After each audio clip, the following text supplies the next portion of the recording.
President Trump has hit out at the UK and other countries, telling them to go get their own oil from the Strait of Hormuz. In a post of Truth Social, he said all of those countries that can't get jet fuel because of the Strait of Hormuz, like the UK, which refused to get involved in the decapitation of Iran, I have a suggestion for you. Number one, buy from the US. We have plenty. Number two, build up some delayed courage, go to the Strait and just take it. You'll have to start learning how to fight for yourself. The USA won't be there to help you anymore, just like you weren't there for us. Iran has been essentially decimated. The hard part is done. Go get your own oil. Well, that statement from President Trump comes as Buckingham Palace has confirmed that the King's state visit to the US is to go ahead next month as planned. Charles and Queen Camilla's long-expected historic trip to see President Trump will take place in late April, despite calls for it to be postponed because of the ongoing conflict in the Middle East. Well, we have just been watching Pete Hegseth, US Defence Secretary, and he has reiterated Mr. Trump's message, saying, I think the president was clear this morning in his truth that there are countries around the world who ought to be prepared to step up on this critical waterway as well. And speaking just a short time ago, he said and claimed that the US is closer than ever to winning the war against Iran and that the upcoming days will be decisive. Just 1 month in, only 1 month, we set the terms. The upcoming days will be decisive. Iran knows that, and there's almost nothing they can militarily do about it. Yes, they will still shoot some missiles, but we will shoot them down. Of note, the last 24 hours saw the lowest number of enemy missiles and drones fired by Iran. They will go underground, but we will find them.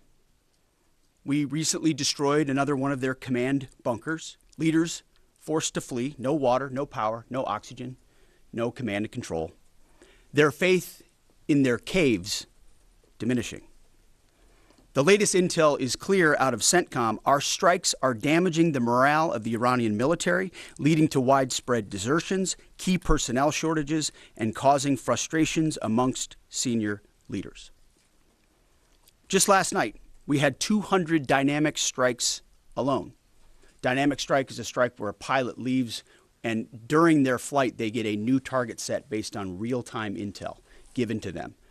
A new launcher, a new location, a new troop formation. A dynamic target is one that changes while you're in the air because of improved intelligence. 200 dynamic strikes alone in addition to the pre-planned targets.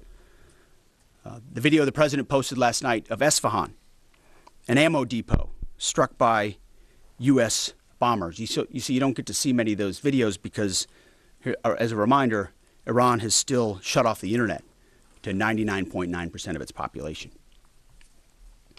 But if Iran is wise, they will cut a deal. President Trump doesn't bluff and he does not back down. You can ask Khamenei about that. The new Iranian regime should know that by now. This new regime, because regime change has occurred, should be wiser than the last. President Trump will make a deal. He is willing.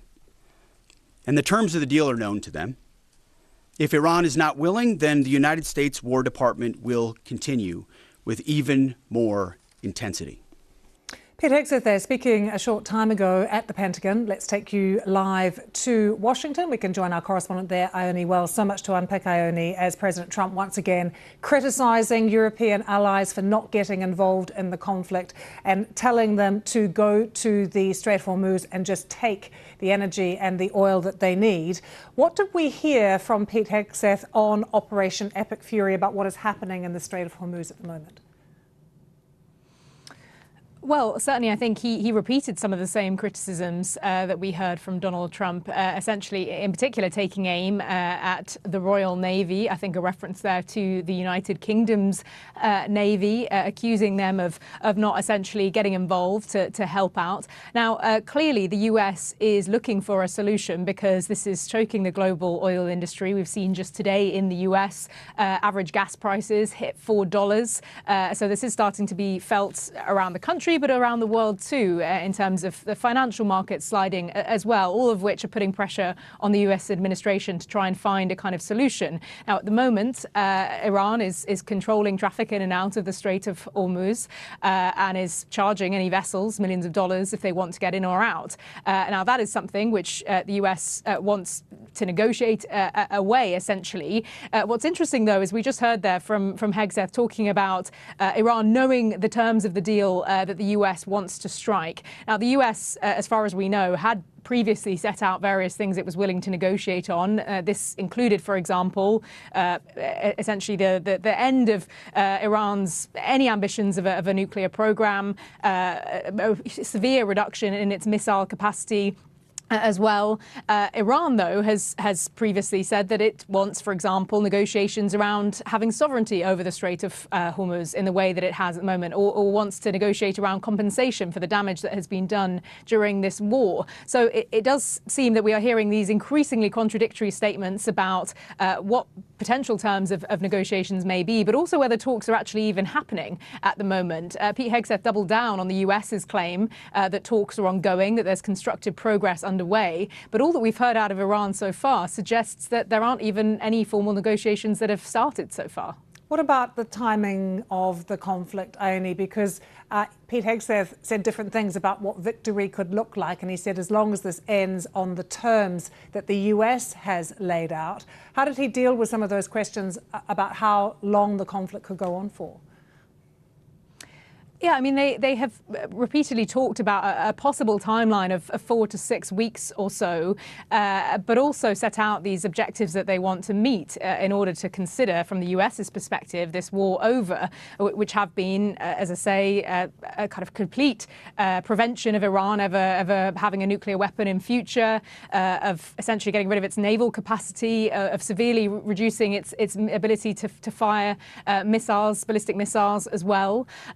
But I think where the terms of this have slightly changed is that initially I think the US was clearly angling for regime change, something which Pete Hegseth says has happened, although as far as we're aware, it is, the Iranian regime is still in power there. We don't exactly know who it is that the US says it is negotiating with.